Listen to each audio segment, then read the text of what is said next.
Ini menarik, seperti apa namanya, cycles of rain. Jangan lupa subscribe, like, and comment.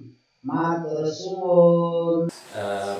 Putaran apa namanya, air ya, rain itu hujan.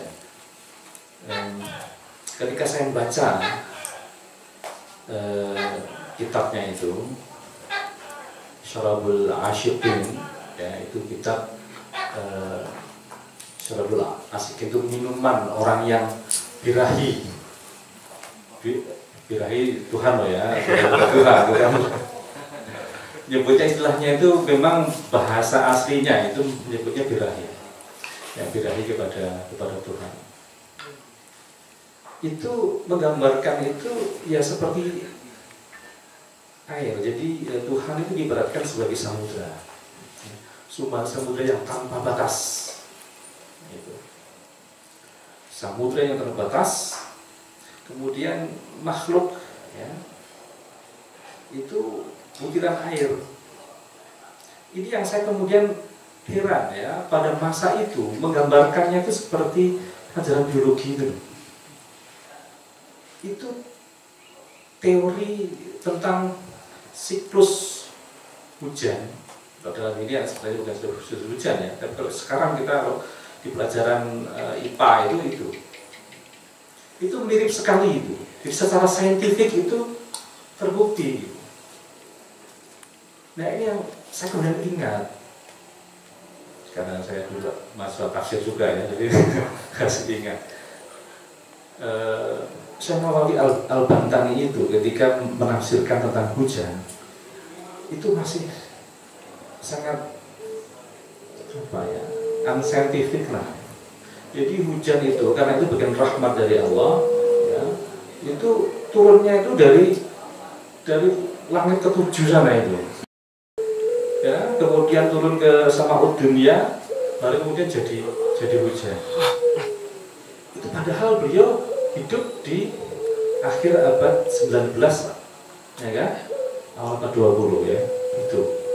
Padahal ini, ya, Syekh Hamzah Fansuri ini, ya, ini awal abad 17. Itu penjelasannya itu sudah sangat saintifik. Ini yang saya pengen lacak itu. Karena ternyata memang para sufi itu dalam menjelaskan ajarannya yang rumit itu mencoba untuk menggunakan analogi diantaranya dari ilmu pengetahuan. Ini yang baru saya sadari ketika membaca itu tadi ya, Syarabul Asyiqin itu. Saya kemudian jadi ingat mengapa kemudian di kitab-kitab misalnya warakatnya Al-Ghazali itu misalnya ada rumus-rumus, ada kotak, ada lingkaran. Itu dulu media saintifik gitu yang dipergunakan oleh para ilmuwan dulu. Dan para ahli sufi ini supaya ajarannya mudah dipahami itu menggunakan metafor atau perumpamaan yang mudah ditangkap. Jadi ya baru saya sadari ketika Mas Ulil satu saat dalam pengajian beberapa yang lalu, saya juga mengikuti pengajian ini itu.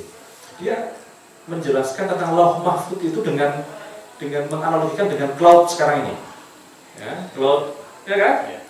Itu dulu nggak terpikirkan bagaimana Lauh Mahfuz itu, tapi ketika ada cloud, itu Lauh Mahfuz itu seperti cloud itu, ya. Tapi itu cloud itu sudah cloud ilahiyah ya, gitu. Jadi tampaknya memang sesuatu yang spiritual yang sulit ditangkap itu memang perlu dinarasikan, dijelaskan dengan menggunakan metafor yang mudah, di antaranya dari ilmu pengetahuan itu. Saya kembali kepada tadi itu, ibarat air tadi itu, ya. Allah itu adalah lautan yang tidak ada batasnya, dan makhluk itu, masuk manusia, itu butiran saja dari air. Kalau matahari uap ya, uap itu uap Tiap pagi kita ngaji syarah rasikin per bab. Wih, berarti saya sudah terlambat ya. Enggak pas tadi pagi, tapi penting karena kan kita baca ada. Iya. Ini penjelasan bagus tadi. Waduh, jangan-jangan. Enggak. Iya. Jadi gitu. Kemudian dari uap ini kemudian menyatu menjadi apa? Awan ya, awan. Jadi tadi kan tetap hakikatnya masih tetap air laut tadi sebenarnya. Air laut menjadi uap, menjadi awan, ya kemudian menjadi hujan. Ya, hujan kemudian hujan itu masuk ke sungai-sungai. Setelah itu kembali ke lautan lagi. Jadi seperti sangkan paling dumadi itu berasal dari laut kembali ke laut. Ya, kalau laut itu adalah jadi metafor dari Tuhan, maka dari Tuhan kembali ke Tuhan. Ya. Nah, tapi ini tadi embun, kemudian awan, hujan, kemudian air sungai itu hakikatnya sama. Ya, masih air lautan tadi itu yang bersirkulasi itu. Ini saya kira Syekh Hamzah Mansuri mengibaratkan ajarannya itu dengan sangat simpel itu. Itu sebenarnya sudah summary. Itu ringkasan itu menurut saya dari ajarannya itu.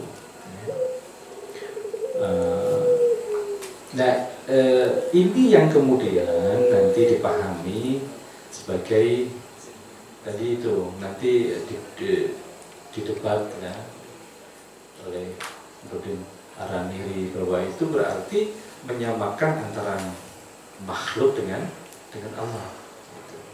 Ya. Bahwa antara makhluk dan Allah itu dianggapnya satu, ya itu esa. Nah, ini kata esa itu sudah ada pada masa itu ya, yaitu esa itu memang satu istilah yang sangat kuno. Ya. Ada perlambang yang lain, yaitu adalah perahu ya, kapal. Nah, kapal ini untuk menggambarkan hubungan syariat, hakikat, syariat, tarikat, hakikat, dan ma'rifat itu digambarkan sebagai sebuah kapal. Syariat itu oleh karena itu satu kesatuan, ya. Itu satu kesatuan yang tidak boleh dipisah-pisahkan. Oleh karena itu Syekh Hamzah Mansuri itu mengatakan kalau itu dipisahkan itu kafir. Nah itu, jadi nggak boleh dipisahkan. Jadi misalnya syariah saja gitu, tidak ke tarekah, itu menurut beliau itu kafir karena tidak mengesahkan itu semuanya satu-satu kesatuan rangkaian. Dia mengibaratkan syariat itu, kalau kapal itu bagian yang bawahnya itu kerangka bawahnya itu syariat.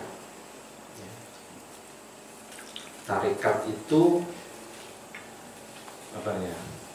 Ini kalau nggak bawa terpeannya gini, decknya ya.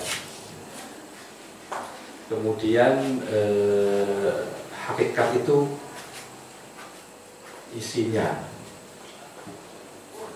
Kemudian makrifat itu dia menyebutnya kata-kata laba. Nah, ini saya nggak ngerti laba itu memang laba dalam pengertian jual beli itu ada labanya, bagaimana gitu? Karena kalau sudah sampai kepada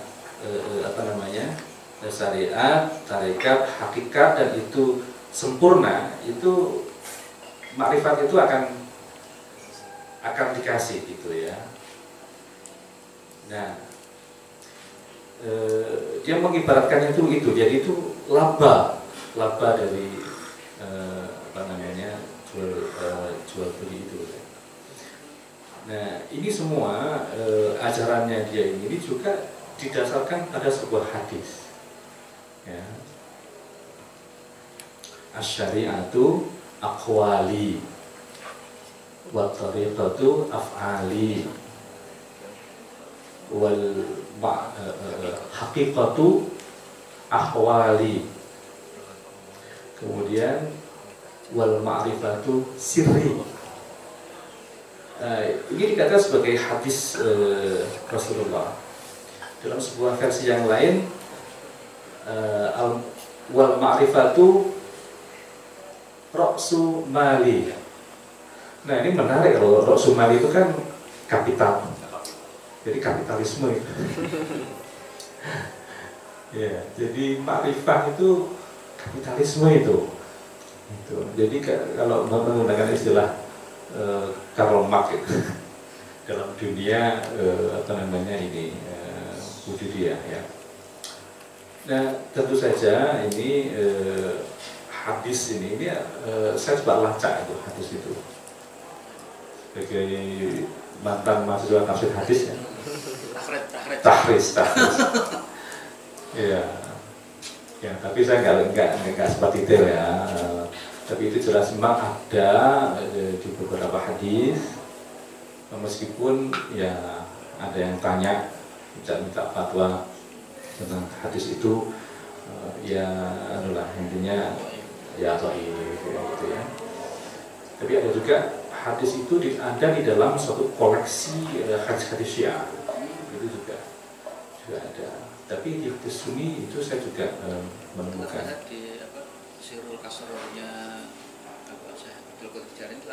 ada ya. Nah itu ya. Nah ini yang ilmu hadis nggak ada nih. Nggak ada ya di AT ya. Ya, tapi ini saya kira menarik. Tampaknya untuk verifikasi, maksud saya menarik itu inspirasi bahwa model tahrijul hadisnya Sufi itu beda dari alul hadis ya. Mungkin klarifikasinya itu dengan mujahadah ya, seperti kasyaf ya. Seperti suatu ketika ada seorang imam yang sengaja diundang ke negeri Belanda untuk menjadi imam selama Ramadan. Ketika ditanya nanti Syawalnya kapan? Sebentar saya tahajud dulu. Istikharah. Nah ini gimana nih Ustaz ini? Kiai ini. Jadi ya mungkin karena tadi itu ya mazhabnya yang sufi itu. Kalau fikih kan harus melihat dengan mata kan, ru'yah gitu. Mungkin saja. Nah itu menggunakan metafor-metafor seperti itu, dan itu Al-Ghazali juga termasuk yang lihai sekali menggunakan metafor itu. Nah, sementara itu Araniri dalam kitabnya apa Mas Orali ya itu Hujatus Siddiq ya, Gratis Siddiq ya, argumentasi yang dapat dipercaya untuk mematahkan ya orang zindik gitu.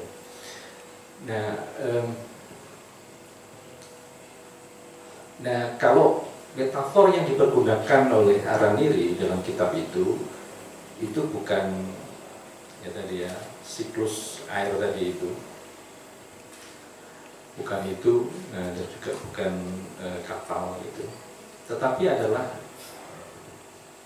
bayangan zil ya.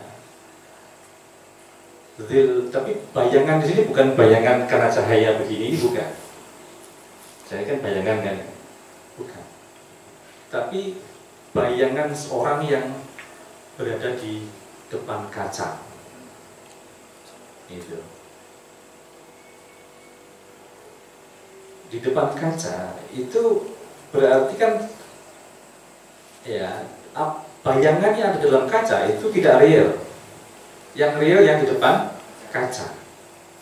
Ini untuk menyimpulkan bahwa hanya Allah saja yang real gitu. Yang di dalam kaca ini adalah makhluk itu.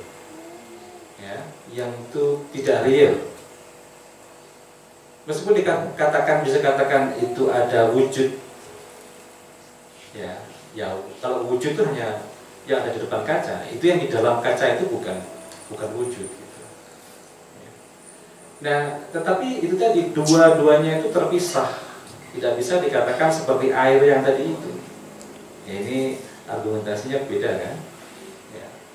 Ini tampaknya dua, tapi sebenarnya satu itu. Yang real itu hanya satu. Ya, ini bayangan saja. Makhluk ini bayangan saja.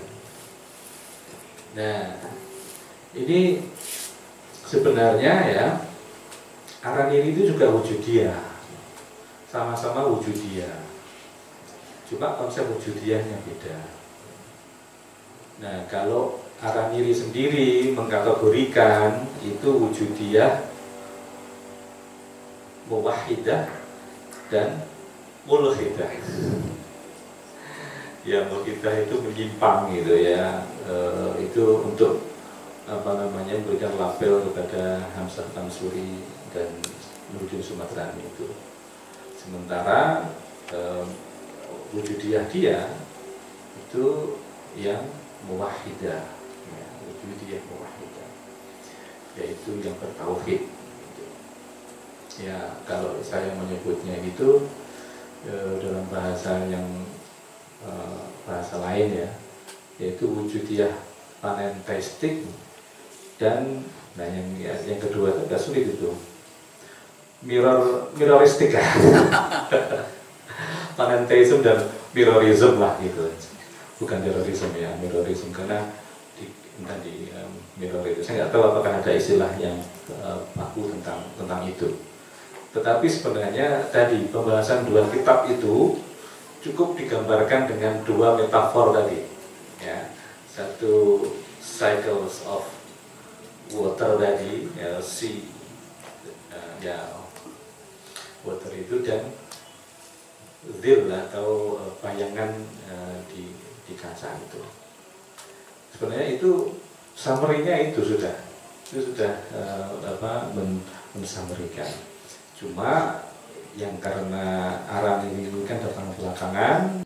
Stay tune ya, dan jangan lupa like, comment, share, dan subscribe selalu kanal Pondok kami. Terima kasih.